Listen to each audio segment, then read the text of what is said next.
ரொம்ப சந்தோஷமான ஒரு காரியம். இன்றைக்கு இந்த குடும்பத்தை இன்னும் அதிகமாய் அறிந்து கொள்ள பார்க்க உதவி செய்தார். இதற்கு நான் ஆண்டவருக்கு நன்றி செலுத்துகிறேன். இந்த வாய்ப்பு ஒரு பெரிய நல்ல வாய்ப்பு இது. ஏன்னா இன்னைக்கு இந்த விதமான குடும்ப கூடுகைகள்லாம் ரொம்ப குறைஞ்சிட்டு வருது. ஆ, அ, ஆகவே ஏன்னா எல்லாரும் ஒவ்வொரு இடங்களுக்கு போயிட்டோம். ஒவ்வொரு விதமான வேலைகள், ஒவ்வொரு விதமான நேரங்களில் இருக்கிறோம். சேர்ந்து வருவது ரொம்ப கடினமான காரியம் இல்லையா? ஆனால் ஆண்டவர் தொடர்ந்து நம்மை குடும்பமாய் காத்து ஆசீர்வதித்து வழி நடத்த வேண்டும். தொடர்ந்து ஆண்டவருடைய கரத்திலே நம்மை கொடுத்து ஜெபிப்போம். இன்றைக்கு நாம் அருமையான சித்தி அவர்களுடைய வாழ்க்கையை குறித்து நாம் சிந்தித்துக் கொண்டிருக்கிறோம். 97வது ஆண்டு அதை நினைவு கூறுகிறோம் இல்லையா? இன்றைக்கு அவங்களுடைய வாழ்க்கையில் அநேக காரியங்களை பகிர்ந்து கொண்டீங்க, ஜெபம் பண்ணோம். அவங்களுடைய அந்த வாழ்க்கையை நினைக்கும்போது, அவருடைய பிள்ளைகள் எழும்பி அவர்களை பாக்கியவதி என்று சொல்லுவார்கள். இன்றைக்கு அதை நாம் சொல்லிக் கொண்டிருக்கிறோம். ஆண்டவருக்கு நாம் நன்றி செலுத்த வேண்டும். இந்த மரணத்தை குறித்து நாம் பார்க்கும்போது, மரணம் நமக்கு நியமிக்கப்பட்ட ஒன்று. உலகத்தில் நாம் பிறந்தோம் என்றால் மரணம் என்பது உண்டு.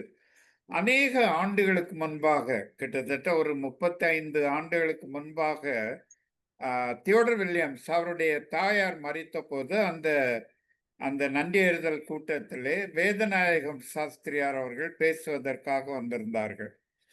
அப்போ அவர் சொன்னார், அவர் ஆரம்பிக்கும்போது, "மரணம் நல்லது" என்று சொன்னார். நான் இன்றைக்கு அருமையான தம்பி சொன்ன உடனே நான் முதல்ல அதான் நினைத்தேன். மரணம் நல்லது.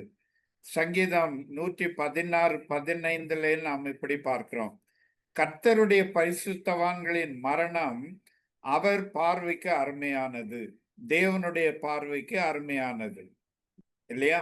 அநேக நேரங்களிலே மரணம் நமக்கு வேதனையை கொடுக்கிறது.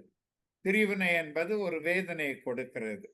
ஆனால் அந்த நம்பிக்கையை நாம் பார்க்கும்போது, அது நமக்கு ஒரு நித்தியமான நம்பிக்கையை நமக்கு ஏற்படுத்துகிறது. அவருடைய பார்வையிலே, கர்த்தருடைய பார்வையிலே அது அருமையானதா இருக்கிறது. காரணம் என்ன?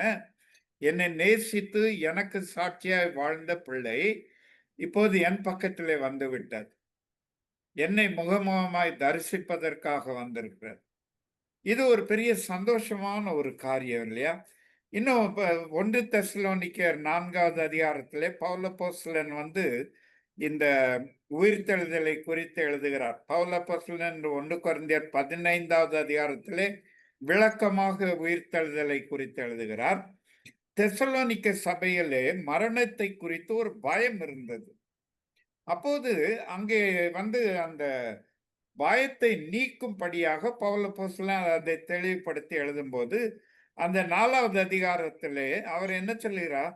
மரித்தவர்களை குறித்து நாம் கவலைப்பட வேண்டியதில்லை. காரணம் என்ன? தேவன் திரும்ப நம்மை எடுத்துக்கொள்வதற்காக வரும்போது, அவர் தேவதூதனுடைய சத்தத்தோடு, பிரதான தூதனுடைய சத்தத்தோடு, தேவ எக்காலத்தோடு அவர் வரும்போது, மரித்தவர்கள் முதலாவது எழுந்திருப்பார்கள். முதலாவது மரித்தவர்கள் அவங்க எழுந்திருப்பாங்க. அதுக்கு பிறகுதான் நம்ம ஜாயின் பண்ண போறோம். இது ஒரு ப்ரொசஷன்ல ஸ்பெஷல் பீப்புள். அவங்க தான் முன்னால போவாங்க. பின்னால தான் மற்றவங்க போவாங்க. அந்த மாதிரி இல்லையா? எனக்கு நல்லா ஞாபகம் இருக்கு. 1963வது ஆண்டு என்று நினைக்கிறேன். ஐஎம்எஸ் வைர விழா கொண்டாடினார்கள். அப்ப நான் பாளையங்கோட்டையில படித்துக்கிட்டு இருக்கிறேன். பாளையங்கோட்டை கத்தீட்ரல் சர்ச் கொயர்ல இருந்தோம். பெரிய கூட்டம். அந்த ட்ரைனிங் ஸ்கூல் கிரவுண்ட்ல பெரிய பந்தல் போட்டு பெரிய கூட்டம். இடம் கிடைக்கிறதே கஷ்டம். ஆனா எங்களுக்கு கவலையே கிடையாது. காரணம் என்னன்னா, நாங்கெல்லாம் கொயர். நாங்க பாடிட்டு போனோம். எங்களுக்கு பிளேஸ் ரிசர்வ்ட். ஆனால எங்களுக்கு முன்னால வரிசையில முன்னால இடம் வச்சிருக்கிறாங்க. முண்டி அடிச்சுட்டு ஒண்ணும் ஓட வேண்டிய தேவை இல்ல. இப்போ இது ஒரு கிட்டத்தட்ட அந்த மாதிரி ஒரு சீன் இது. நம்மை விட்டு பிரிந்தவர்கள் தேவனோடு கூட இருக்கிறார்கள் என்பது ஒன்று. உயிர்த்தெழுதலில் அவர்கள் முதலாவது எழுந்திருப்பார்கள். அவர் தேவனோடு கூட வருவார்கள். நாமும் சேர்ந்து கொள்ளுவோம் என்பதுதான் முக்கியமான காரியம். இன்னும் வந்து வெளிப்படுத்தின விசேஷத்திலே 14வது அதிகாரத்தின் 13வது வசனத்திலே, கர்த்தருக்குள் மரிக்கிறவர்கள் இது முதல் பாக்கியவான் என்று எழுது என்று ஆண்டவர் சொல்லுகிறார். அப்படின்னா இந்த மரணத்தை குறித்து நாம் பார்க்கும்போது அது பிரியமானது, நல்லது, அது அவர்கள் பாக்கியம் உள்ளவர்கள் என்று சொல்லி நாம் பார்க்கிறோம் இல்லையா? அப்படின்னா எவ்வளவு ஒரு சிறப்பான ஒரு காரியம். இன்றைக்கும் நான் நினைவு கூறுகிறோம், அவர்களை நினைவு கூறுகிறோம். எதனால அவர்களை நினைவு கூறுகிறோம்? அவர்கள் வந்து நம்முடைய வாழ்க்கையிலே அவர்கள் ஏற்படுத்தின ஒரு பெரிய தாக்கம் இல்லையா? அவர்கள் கற்றுக் கொடுத்த காரியங்கள், அவர்கள் நமக்காக செய்த காரியங்கள், நமக்காக செய்த தியாகங்கள், இவைகளை எல்லாம் நினைவு கூறுகிறோம். என்னுடைய தகப்பனார், அவர் ஒருவேளை இன்னைக்கு இருந்திருந்தாருன்னா 115 வருடம் முடிஞ்சிருக்கும். இன்றைக்கும் நான் நினைவு கூறுகிறேன். அவர்கள் மரித்து இன்றைக்கு கிட்டத்தட்ட 35 வருடத்திற்கு அதிகமாகிவிட்டது. ஆனால் இன்றைக்கும் தகப்பனாரை நினைக்கும் போது அந்த ஒரு உணர்ச்சி, எனக்காக அவர்கள் என்னெல்லாம் செய்தாங்க அப்படின்ற ஒரு உணர்ச்சி. ஆகவே மரித்தவர்கள் பாக்கியவான்கள் என்று பார்க்கிறோம். இந்த மரணத்தை குறித்து நாம் சிந்திக்கும் போது 3 காரியங்கள் நமக்கு நினைவுபடுத்தப்படுகிறது இன்றைக்கு. ஒன்று, புதிய வீடு. நமக்கு வந்து ஒரு புதிய வாசஸ்தலத்தை தேவன் ஆயத்தப்படுத்திக் கொண்டிருக்கிறார்.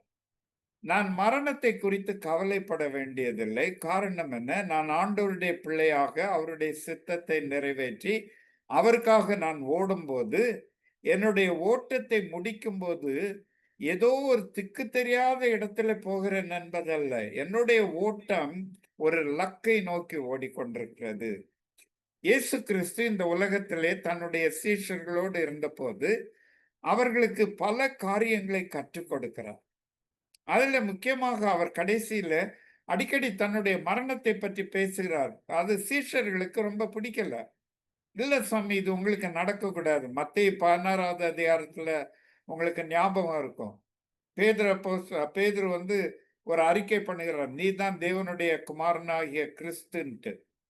இயேசு கிறிஸ்து அவரை மெச்சிக்கொள்கிறார். ஆனா கொஞ்ச நேரத்திலே பார்த்தாச்சுன்னா, நான் எருசலேமுக்கு போகிறேன், மரிக்க வேண்டும் என்றபோது இது உங்களுக்கு நடக்கக்கூடாது அப்படின்றார். உடனே இயேசு கிறிஸ்து அவரை பார்த்து என்ன சொல்லுகிறார்? எனக்கு பின்னாக போ சாத்தானே. பேதுருவை பிசாசுன்னு சொல்ல, பேதுருவை பயன்படுத்தி சொன்ன அந்த வார்த்தைகளை சொன்ன பிசாசை கண்டித்து எனக்கு பின்னாலே போ என்று சொல்லுகிறார். ஆகவே மரணம் என்பது அன்றைக்கு சீஷர்களுக்கு விளங்காத ஒரு காரியமாய் இருந்தது. மரித்தவர்களை இயேசு உயிர்த்தெழும்ப பண்ணினார், உயிரோடு எழுப்பினார். 4 நாளைக்கு பிறகு லாசருவையும் எழுப்பினார். ஆனால் இன்னும் அந்த சீஷர்களுக்கு அந்த உயிர்த்தெழுதல் என்பதை புரிந்து கொள்ள முடியவில்லை. அப்போ யோவான் 14வது அதிகாரத்தில் அவர் என்ன சொல்லுகிறார்? உங்கள் இருதயம் கலங்காதிருப்பதாக தேவனிடத்தில் விசுவாசமாயிருங்கள்.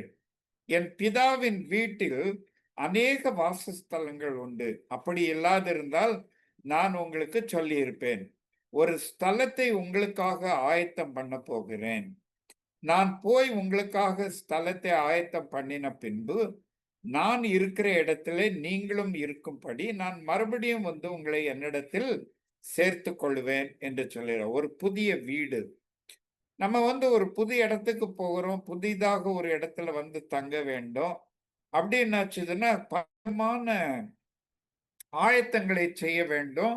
அடுத்தாப்புல பலவிதமான கவலைகள் இருக்கும் இல்லையா? நம்ம வந்து புதுசா போற அந்த இடம் எப்படி இருக்குமோ, அதுல உள்ள பக்கத்துல உள்ளவங்க எல்லாம் எப்படிப்பட்டவங்களா இருப்பாங்களோ, பலவிதமான கவலைகள் இருக்கும். ஆனா இந்த புதிய வீடு, இந்த புதிய வாசஸ்தலம், இதை குறித்து நான் கவலைப்பட வேண்டியதில்லை. காரணம் என்ன? இயேசு கிறிஸ்து இதை ஆயத்தம் பண்ணுகிறார். இயேசு கிறிஸ்து வந்து அழைத்து செல்லுவார். அவர் இயேசு கிறிஸ்து நம்மோடு கூட அந்த புதிய வீட்டில தங்கியிருப்பார். எவ்வளவு ஒரு பெரிய பாக்கியமான காரியம் இல்லையா? எவ்வளவு ஒரு நம்பிக்கையான காரியம். ஆகவே அந்த புதிய வீடு நமக்காக ஆயத்தம் பண்ணப்பட்டு கொண்டிருக்கிறது. நான் வந்து அநேக நேரங்களில் இந்த கொஞ்சம் கொஞ்சம் அநேக நண்பர்கள், வயசானவங்க சிலர் வந்து என்னுடைய வயதில் உள்ளவர்கள் மரிக்கிற தருவாயில் அவர்கள் அருகில இருந்திருக்கிறேன். சிலர் வந்து இயேசுவை ஏற்றுக்கொள்ளாதவர்கள் பயந்து அலறி மறிக்கிறதை பார்த்திருக்கிறேன். ஆனால் இயேசுவை ஏற்றுக்கொண்டு இயேசுவின் பிள்ளைகளாய் நடந்தவர்கள், அவர்களுடைய முகத்திலே அந்த ஒரு நம்பிக்கை, அந்த புன்சிரிப்பு அவர்களுடைய முகத்திலே காணப்படும். காரணம் என்ன? தைரியம். நான் எங்க போறேன் என்பது எனக்கு தெரியும். ஒரு முறை ஒரு வைத்தியரிடத்திலே வந்து ஒருவர் வந்து பேச வந்திருக்கிறார். அப்போ வைத்தியர் அந்த கதவை சாத்தி வைத்துவிட்டு, அவர் அங்கே பேசிக் கொண்டிருக்கும்போது, அவர் சொன்னாராம், "டாக்டர், எனக்கு வந்து மரணத்தை பத்தி ரொம்ப பயமா இருக்கிறது." அவர் ஒரு நல்ல கிறிஸ்தவ வைத்தியர். அவர் ஆலோசனைகளை சொல்லி, வசனங்களை சொல்லி அவரோடு பேசிக் கொண்டிருக்கும்போது, திடீரென்று அந்த கதவுல வந்து யாரோ பறந்த மாரி ஒரு சத்தம். உடனே அவர் கதவை திறந்திருக்கிறார். உடனே அவருடைய செல்ல நாய் ஓடி வந்திருக்கிறது. அப்ப அவர் சொன்னாராம், "இந்த நாய்க்கு தெரியும். இந்த கதவிற்கு இந்த பக்கத்துல நான் இருக்கிறேன். அதனுடைய தலைவர் நான் இருக்கிறேன். ஓனர் நான் இருக்கிறேன். சொந்தக்காரன் இருக்கிறேன். அதனால தைரியமா வந்து அந்த கதவ தட்டுது." நம்ம வந்து இயேசு கிறிஸ்து அந்த பக்கத்துல இருக்கிறாரு. நம்மளும் தைரியமா போய் கதவ தட்ட முடியும். காரணம் என்ன? அவரை அறிந்திருக்க வேண்டும். அவரை என் சொந்த இரட்சகராக ஏற்றுக்க வேண்டும். அப்பன்னா மரணத்தை குறித்து பயம் இல்லை. நாம் எப்போதும் தைரியமாக இருக்க முடியும். புதிய வீடு தேவன் நமக்காக ஆயத்தம் பண்ணியிருக்கிறார். 2வதாக புதிய உறவு. நாம் வந்து இந்த உலகத்தில் இப்போ வந்து இந்த Zoom மீட்டிங்ல நம்ம எல்லாம் குடும்பத்தாராக நாம் கூடி வந்திருக்கிறோம் இல்லையா? ஒருவேளை ஒரு நம்ம கூட்டம், இப்போ ஒரு மிஷனரி இயக்கத்தை சார்ந்த ஒரு கூட்டமா இருந்துச்சுன்னா, நமக்கு அறிமுகமான நண்பர்கள்லாம் இருப்பாங்க. ஒருவேளை சிலர் வந்து நமக்கு தெரியாதவங்களும் இருக்கலாம். ஆனால் நம்முடைய இந்த உறவுகள் எல்லாம் ஒரு குறிப்பிட்ட அளவு மாத்திரம் தான் இருக்கிறது. ஆனால் நான் பரலோகத்திலே போகும்போது, என்னுடைய உறவு எப்படிப்பட்டதா இருக்கிறது? உலகத்தில் உள்ள அத்தனை தேவனுடைய பிள்ளைகளும் என்னுடைய சகோதர சகோதரிகளாக, என்னுடைய ஆண்டவரை என்னோடு கூட சேர்ந்து என்ன செய்வார்கள்? ஆராதிப்பார்கள். எவ்வளவு அருமையான ஒரு புதிய உறவு நமக்கு கொடுக்கப்படும். இந்த மரணம் எனக்கு ஒரு புதிய வாசஸ்தலத்தை மாத்திரமல்ல, ஒரு புதிய உறவை அது கொடுக்கிறது. நான் ஆண்டவருக்கு நன்றி செலுத்த வேண்டும். இல்லையா? இப்போ ஒருவேளை நம்ம எல்லாம் ஊழியத்துல இருக்கிறோம். இப்ப நான் ஊழியத்துல இருந்திருக்கேன். ஒரிசாவுல 7 வருடம் இருந்தேன். பிறகு அதுக்கு பிறகு மத்திய பிரதேஷ். இப்ப அந்த பகுதி சத்தீஸ்கர் ஆயிடுச்சு. அங்கே 8 வருடங்கள் ஊழியம் செய்தேன்.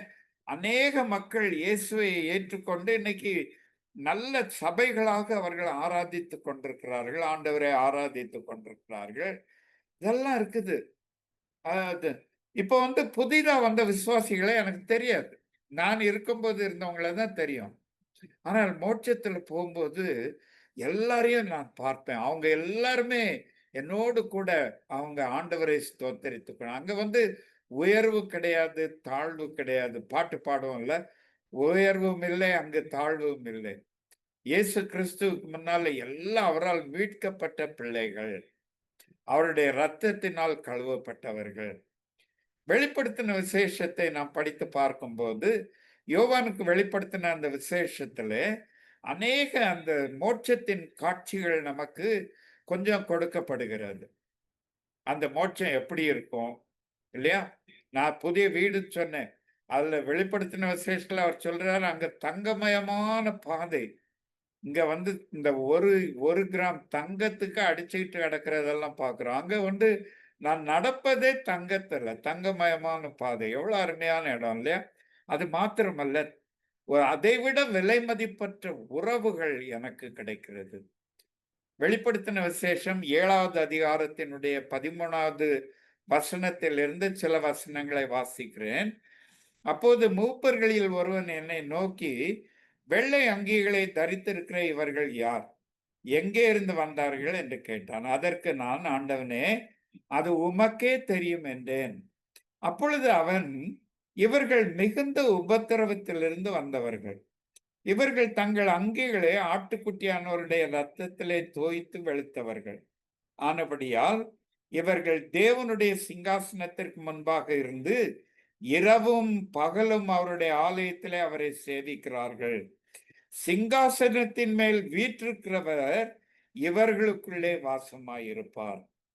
அப்படின்னா எனக்கும் உங்களுக்கும் உள்ள காமன் இது வந்து அங்க என்னது? காமன் கிரவுண்ட் என்னது? அவர் என்னோடு கூட இருக்கிறார். அவர் உங்களோடு கூட இருக்கிறார். ஒருவேளை இன்றைக்கு நம்முடைய சித்தி, சித்தப்பா, என்னுடைய அப்பா, அம்மா எல்லாம் அங்க போய் இளைப்பாறிக் கொண்டிருக்கிறார்கள். அவர்கள் அங்கே ஆண்டவரை ஆராதித்துக் கொண்டிருக்கிறார்கள். ஆனால் அவர்களுக்கு வந்து இந்த உலகத்தின் ஒருவரை ஒருவர் அவர்கள் அறிமுகம் படுத்திக் கொள்ள முடியும். அறிந்து கொள்ள முடியும். ஆனால் இங்க உலகத்தில் இருந்த மாதிரி உறவுகள் அங்கே காணப்படாது. அங்க சிலர் வந்து நம்ம அங்க போனோனே, ஐயோ! வாங்க மாமா, மச்சான் இங்க இது பண்ற மாதிரி அங்க போய் பேசலாம். அங்க போயாச்சுன்னா என்னுடைய பார்வை, என்னுடைய எண்ணம், என்னுடைய தியானம் எல்லாமே எனக்காக ரத்தம் சிந்தி என்னை மீட்டு அந்த இடத்திற்கு அழைத்து சென்ற அந்த இயேசுவை பற்றினதா இருக்கும். என்னுடைய உறவு இயேசுவோடு கூட என்னுடைய உறவு ஏற்படுத்தப்பட்டபடியினாலே, இன்றைக்கு எனக்கு ஒரு பெரிய ஒரு கூட்டமே எனக்கு பின்னால இருக்கிறது. என்னோடு கூட இருக்கிறது. எவ்வளவு உற்சாகமான ஒரு காரியம் இல்ல? 2002வது ஆண்டிலே தென்னாப்பிரிக்காவிலே வைத்து ஒரு ஜெப கூடுகை நடைபெற்றது. அதற்கு எனக்கு அழைப்பு கொடுக்கப்பட்டது. அதிலே கலந்து கொள்ளும் வாய்ப்பை கொடுத்தார். உலகத்தினுடைய எல்லா கண்ட்ரீஸ்ல இருந்தும் விசுவாசிகள் வந்திருந்தாங்க. அப்போ வந்து சில அந்த அரப் கண்ட்ரீஸ்ல இருந்து கூட விசுவாசிகள் வந்திருந்தாங்க. பாகிஸ்தான்ல இருந்து விசுவாசிகள் வந்திருந்தாங்க. அப்போ வந்து அந்த விசுவாசிகளை பார்த்த உடனே அவங்கள போய் கட்டி தழுவி ஹலோ பிரைஸ் தி லார்ட் என்று சொன்னது ஒரு பெரிய ஆனந்தமான காட்சியா இருந்தது. ஒரு செஷன்ல அவங்க சொன்னாங்க, எந்த கண்ட்ரி எல்லாம் ஒருத்தருக்கு ஒருத்தர் விரோதமா இருக்கிறீங்களோ அங்க இருந்து வந்திருக்கிறவங்க ஒருத்தரை ஒருத்தர் நீங்க என்ன செய்யுங்க, போய் சந்தியுங்கள் என்று கொஞ்ச நேரம் கொடுத்தாங்க. எனக்கு இன்னைக்கும் ஞாபகம் இருக்கிறது. இன்றைக்கு 23 வருஷம் கழிஞ்சு போயிருச்சுது. இன்றைக்கும் ஞாபகம் இருக்கிறது. பாகிஸ்தான்ல இருந்து வந்த ஒரு சகோதரர். அவரை பார்த்து அவரை போன உடனே அவர் அப்படியே கையை விரித்து வந்து அப்படியே கட்டி பிடித்துக் கொண்டார். பகைமை கிடையாது. அங்கே வந்த அன்பு மாத்திரம்தான் உண்டு. நான் வந்து என்னுடைய புதிய உறவுகள் எனக்கு கொடுக்கப்படுகிறது. அங்க வந்து இந்திய பாகிஸ்தான்காரன்றதெல்லாம் கிடையாது. இந்து முஸ்லிம்ன்றதெல்லாம் கிடையாது. அங்க ஒரே ஒரு இது. வேற கொள்கைகள் கிடையாது. சபை பிரிவினைகள் கிடையாது. இல்லையா? அங்க வந்து புதிதான ஒரு உறவு நமக்குள்ளே ஏற்படுத்தப்படுகிறது. எவ்வளவு சந்தோஷமான காரியம் இல்லையா? நான் மே மாதத்திலே நண்பர் சுவிசேஷ ஜெபக்குழு அவர்களுடைய மிஷனரிகளினுடைய கூடுகையிலே பேசுவதற்காக வட இந்தியாவிலே சென்றிருந்தேன். அப்போது காலிம்பாங் என்ற இடத்திலே அங்கே அந்த வடகிழக்கு இந்தியாவில் உள்ள மிஷனரிகள் 200க்கும் அதிகமான மிஷனரிகள் கூடி வந்திருந்தார்கள். அப்போ அங்கே போய் அவர்களுக்கு பேசினேன். பிறகு கல்கட்டாவில் வந்து பேசிட்டு மறுபடியும் காலிம்பாங் போனேன். ஆந்திராவில் இருந்து வந்திருந்த ஒரு சின்ன குழு. அவர்களோடு அவர்களுக்கு செய்தி கொடுப்பதற்காக சென்று விட்டு அங்கே இருந்து திரும்பி வர வேண்டும். மழை பெய்து கொண்டிருக்கிறது. ரோடெல்லாம் சில இடங்கள்ல அடிச்சிட்டு போயிடுச்சது. நான் அங்க இருந்து டாக்ஸில சிலிகுரி என்ற இடத்திற்கு வர வேண்டும். சிலிகுரியில வந்து ஃப்ளைட் எடுக்கணும். அந்த விதமாக நான் வரும்போது எனக்காக டாக்ஸி கொண்டு வந்தது ஒரு வாலிப தம்பி. ஒரு 30 வயது அந்த மாதிரி தான் இருந்திருக்கும் அவனுக்கு. அப்போ அவன் என்கிட்ட கேட்டான், அந்த கார்ல வந்து நான் கொஞ்சம் பாடல்கள் இசைக்கலாமா என்று கேட்டான். உடனே என்ன பாடல்கள் இசைக்கப் போகிறாய் அப்படின்ட்டு கேட்ட உடனே, இல்ல கிறிஸ்தவ பாடல்கள்னு. நான் சொன்னேன், சந்தோஷமாக போடுப்பா அப்படின்னு சொன்னேன். அவன் நேபாளி பாஷையில ரொம்ப அருமையான ஆராதனை பாடல்கள் எல்லாம் போட்டுட்டே வந்தான். அப்போ அவனோடு பேச ஆரம்பித்தேன். அவனுக்கு வந்து ரொம்ப இங்கிலீஷ் வரல. ஹிந்தியில அவனோடு பேச ஆரம்பித்தேன். இங்க வந்து எப்படி நேபாளிகள் நெறைய பேர் இருக்கிறாங்களா? இங்க நாங்க எல்லாருமே நேபாளிகள் தான். எங்களுக்கு இதுல நெறைய பேர் இன்னைக்கு இயேசுவை ஏற்றுக்கொண்டிருக்கிறார்கள். அந்த தம்பியை சந்தித்தது எனக்கு ரொம்ப சந்தோஷமா இருந்தது. ஒருவேளை அந்த இடத்துல போய் அந்த சபையை சந்தித்திருந்தா இன்னும் சந்தோஷமா இருந்திருக்கும். ஆனால் நான் போன நோக்கம் வேற. அதனால அதெல்லாம் செய்ய முடியாது. இந்த உலகத்திலேயே நான் இன்னொரு விசுவாசியை, அவன் வயசுல ரொம்ப சின்ன பையனாலும் கூட, அவனை பார்த்தால் அவ்வளவு ஒரு சந்தோஷம் இல்லையா? அவன் என்ன ஏர்போர்ட்ல இறக்கி விட்டான். நான் பணத்தை கொடுத்து விட்டு, இது பண்ண உடனே குனிந்து எனக்கு நன்றி சொன்னான். நான் என்னுடைய கைகளை அப்படி விரித்த உடனே வந்து அப்படியே அழகா கட்டி பிடிச்சுக்கிட்டேன். உறவுகள் இல்லையா? புதிய உறவை தேவன் எனக்கு வைத்திருக்கிறார். இந்த உலகத்தில் உரியது அது ஒரு லிமிட்டெட் ரிலேஷன்ஷிப். என்னுடைய உறவு வந்து ஒரு குறிப்பிட்ட அளவிற்கு மாத்திரம்தான். என்னுடைய குடும்பம், என்னுடைய நெருங்கிய நண்பர் வட்டம் அல்லது என்னோடு ஊழியத்தில் இருக்கிறவர்கள். அதன் மூலமா எனக்கு வாய்ப்புகளை கொடுக்கிறவர். அவங்க தான் அங்க இருக்கிறாங்க. மற்றபடின்னா என்னது? அங்க நான் அவருடைய ராஜ்யத்திலே அந்த புதிய வாசஸ்தலத்திலே நான் பிரவேசிக்கும்போது, புதிய உறவுகளை நான் சந்திக்க இருக்கிறேன். கடைசியாக புதிய அரசு, புதிய ராஜ்யம் அங்கே. அந்த விதமான ராஜ்யம் எப்படிப்பட்ட ராஜ்யமா இருக்கப் போகிறது? அதே வசனத்திலே வெளிப்படுத்தினால் 7 தொடர்ந்து 16, 17 பார்ப்போமேனால், இவர்கள் இனி பசி அடைவதும் இல்லை, இனி தாகம் அடைவதும் இல்லை. வெயிலாவது உஷ்ணமாவது இவர்கள் மேல் படுவதும் இல்லை. சிங்காசனத்தின் மத்தியில் இருக்கிற ஆட்டுக்குட்டியானவர்களே இவர்களை மேய்த்து இவர்களை ஜீவ தண்ணீரில் உள்ள ஊற்றண்டைக்கு நடத்துவார். தேவன் தாமே இவர்களுடைய கண்ணீர் யாவையும் துடைப்பார். அங்கே எனக்கு கண்ணீர் கிடையாது, கவலை கிடையாது, பசி கிடையாது. அங்கே எந்த விதமான எவ்வளவு ஒரு அருமையான ராஜ்யம் இல்லையா? இன்றைக்கு வந்து நம்ம வந்து நம்மளுடைய குடும்பங்களிலே அநேகர் இன்றைக்கு வெளிநாடுகளுக்கு போயிருக்கிறாங்க, அங்க இருக்கிறாங்க. அங்க போயாச்சுதுன்னா ஒருவேளை இந்தியாவில் உள்ளதோட அங்க கண்டிஷன்ஸ் அங்க உள்ள நிலைகள் கொஞ்சம் வித்தியாசமா அருமையா இருக்கிறது. நான் 2013வது ஆண்டிலே சிங்கப்பூர் தேசத்திலே 2½ வருஷம் அங்கே மெத்தடிஸ்ட் திருச்சபையில் போதகராக உதவி செய்ய அழைத்திருந்தார்கள், போயிருந்தேன். அங்க போயிருந்தாச்சுன்னா அங்க சுத்தமான ஒரு பட்டணம், சட்ட திட்டங்களை கண்டிப்பாக கடைபிடிக்க வேண்டும். அங்க வந்து இங்க மாதிரி பயங்கள் கிடையாது, நல்ல வசதிகள் இதெல்லாம் இருக்குது. நம்ம இந்தியாவில இருந்து பக்கத்துல உள்ள ஒரு சின்ன தேசத்திற்கு போனாலே இவ்வளவு வித்தியாசம்.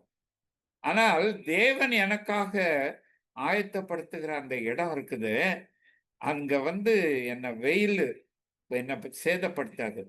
சிங்கப்பூர்ல வந்து எல்லாமே நல்லா இருக்கும். இந்தோனேஷியால காடு எரிக்க ஆரம்பிச்சாச்சுன்னா சிங்கப்பூர் முழுசும் புகையா மாறிடும். அவ்வளவுதான். அவங்க வந்து முகமூடி போட்டுக்கிட்டு ரொம்ப கஷ்டப்படுவாங்க. நம்மள மாதிரி ஆட்களுக்கு இதெல்லாம் பிரச்சனையே கிடையாது. இதை விட மோசமான என்வாயர்மெண்ட்ல எல்லாம் இருந்துட்டு போறோம். அங்க உள்ளவங்களுக்கு கொஞ்சம் புகை வந்துருச்சுதுன்னா அவ்வளவுதான். அவங்க ரொம்ப கஷ்டப்படுவாங்க. அதனால ஆனால் நான் மோட்சத்திற்கு போகும்போது இந்த விதமான எந்த பிரச்சனையுமே கிடையாது. காரணம் என்ன? அங்க கட்சிகள் கிடையாது, சண்டைகள் கிடையாது, எலெக்ஷன் கிடையாது. அங்க வந்து புதிய வாக்காளர் பட்டியல்ன்ட்டு வந்து தயாரிக்க போறதில்ல, ஒண்ணுமே கிடையாது. அங்க என்னுடைய அரசன், என்னுடைய ராஜாதி ராஜா யாரு? இயேசு கிறிஸ்து மாத்திரம். இந்த இந்த இதையெல்லாம் யோசித்து பார்க்கும்போது நம்முடைய பெற்றோர் நமக்கு முன்னால போயிட்டாங்க. ஒரு விதத்துல பொறாமையா இருக்குதுல்ல. அங்க போய் அவங்க எவ்வளவு சந்தோஷமா இருக்க வேண்டும், எவ்வளவு சந்தோஷமா இருக்க வேண்டும். இந்த உலகத்தில் இருக்கும்போது அந்த இரட்சகருக்காக வாழ்ந்த மக்கள் பிள்ளைகளுக்கு இன்றைக்கு ஆசீர்வாதத்தை விட்டு சென்றிருக்கிறார்கள். அது நன்றிக்குரிய காரியம். ஆனால் அவர்கள் இன்றைக்கு எவ்வளவு அருமையான காரியத்திலே இருக்கிறார்கள் என்பதே நாம் மறந்து போகக்கூடாது. நாம் மறந்தே போகக்கூடாது. நான் எவ்வளவாக ஆண்டவருக்கு நன்றி செலுத்த வேண்டும். தேவன் எனக்காக ஒரு புதிய அரசை அவர் உருவாக்கி வைத்திருக்கிறார். நானும் அந்த அரசிலே போய் பங்கெடுப்பேன்.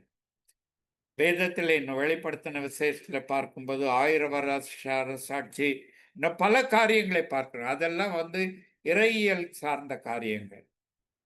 அதெல்லாம் பிறகு பார்த்துக்கிறோம். ஆனால் எனக்கு என்று ஒரு பெரிய தேசமே ஆயத்தப்பட்டு கொண்டிருக்கிறது.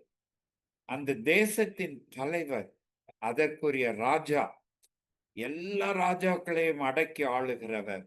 அவர் என்னுடைய ராஜாவாக, என்னுடைய அரசனாக, என்னுடைய தகப்பனாக, என்னுடைய எல்லா தேவைகளையும் அறிந்து இந்த உலகத்தில் என்னை வழி நடத்தி, அந்த கடைசி மூச்சு வரை என்னை வழி நடத்தி அந்த ராஜ்யத்திலே கொண்டு சேர்க்கிற தேவன் அவர் நம்மோடு கூட இருக்கிறார்.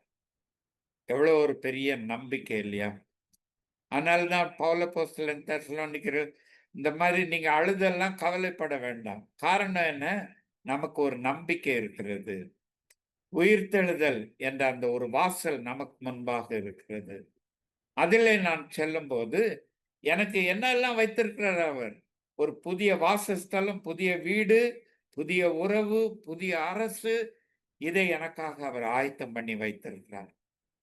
நான் எதிர்பார்ப்பதற்கு எவ்வளவு சிறந்த ஒரு காரியம். பவுலப்போஸ்தலன் அதனால தான் ஒரு இடத்துல சொல்றார், நான் இந்த உலகத்துல இருக்கிறத விட அங்க போயிடணும்னு விரும்புறேன். இங்க இருக்கிறத விட அங்க இருக்கிறது மேலான காரியம். ஆனாலும் உங்களுக்காக நான் இங்க இருக்க வேண்டும் என்று சொல்லுகிறான். நம்மளும் கூட நம்முடைய அருமையானவர்கள் நம்மை விட்டு அந்த ராஜ்யத்திற்கு செல்லும்போது நம்முடைய உள்ளங்களும் ஏங்குகிறது இல்லையா? ஐயோ! நான் எப்போ காண்பேனோ, எப்போ சேர்வேனோ என்று நாம் உள்ளம் ஏங்குகிறது.